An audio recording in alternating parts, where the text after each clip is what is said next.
So yet again, folks, when it comes to the city of Toronto, under Mayor John Tory, it is one rule for thee, one rule for me. The public square can be taken over by a bunch of violent thugs, but my condo tower will be pristine, clean, and will have no tolerance whatsoever for any riffraff. Isn't that just absolutely fantastic? David Menzies for Rebel News here in Toronto. And folks, before I get to my update on the Nathan Phillips Square situation, please, if you can, go to journalistdefensefund.com. That's journalistdefensefund.com. And if you're able to, make a donation, because there are forces afoot that want to prevent us from bringing you the other side of the story, and they will shut us down, even with violence, if need be. And that means sometimes we need bodyguards to carry out our practice of journalism. In any event, as I said, I'm at Nathan Phillips Square, and to quote that line from Rambo uttered by Colonel Troutman, it's over, Johnny. It's over. No, not that the illegal squatters, the Afro-Indigenous Rising is over. It was supposed to be over on Monday. Today is Wednesday. Last Friday, they were issued trespass notices. They are violating 11 parts of the Trespass Act. And there was an insinuation that if they didn't clear out by Monday, which was 72 hours notice, the police were going to come in and clear out the square once and for all. That did not happen, because in the weasel words of John Tory, the word was may be cleared out, not will be. So they're still here. And what's more, like I said, the city has surrendered the square. They continue to negotiate with the squatters, hoping that they will go away. I don't see any indication of that. These people are here having a free ride, and it's too bad, because while the takers here are accommodated, i.e. the city has actually provided them with portable toilets so they can languish in comfort, there was to be a farmer's market on the square today.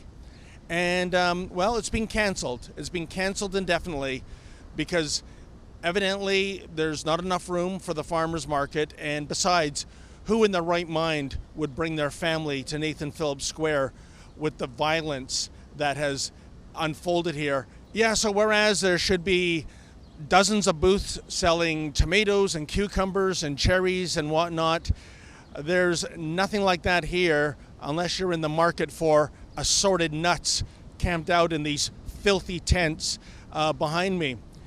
And it's so sad, really. Just to the west of me, there used to be a statue of Sir Winston Churchill. I guess in this day and age, the great statesman, the incredible orator that was Sir Winston Churchill, he's a little too politically incorrect. So he's being carted off to behind City Hall, kind of out of sight, out of mind. And it's odd, that, isn't it, folks? I mean, one of the most iconic statements uttered by Sir Winston Churchill when facing the oppression of Nazi Germany is that we will never surrender. But in 2020 Toronto, Mayor John Tory, he will always surrender. He will always take the knee to avoid any kind of politically incorrect conflict.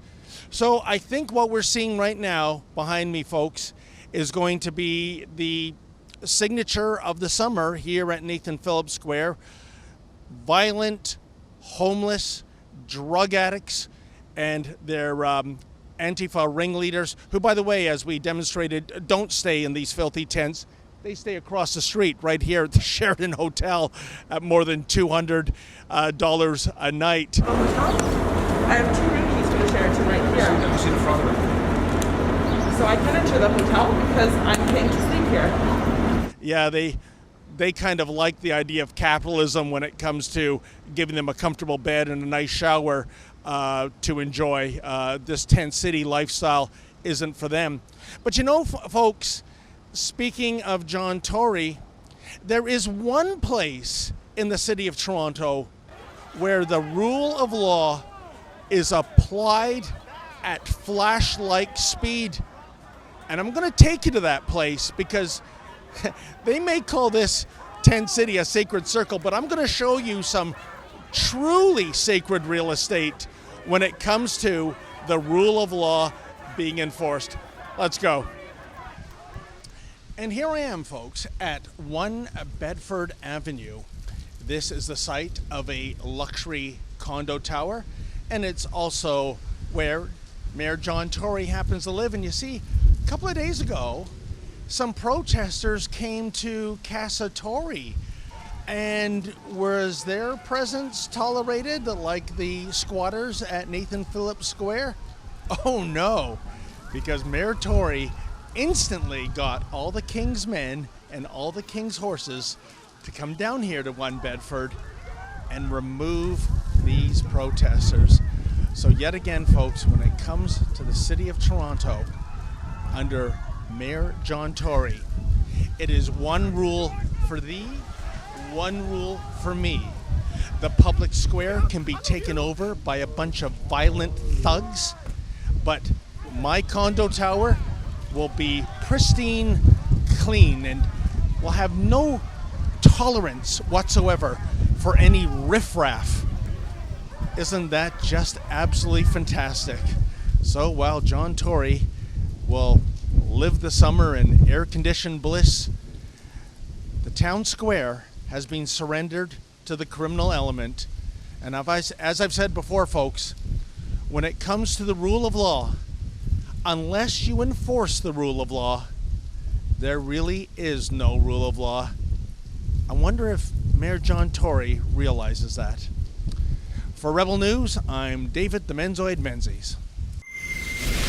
If you can, please go to journalistdefensefund.com, and if you're able to, make a donation. You know we like to bring you the other side of the story, but there are some violent types that like to prevent us from doing so, and that means we have to hire security.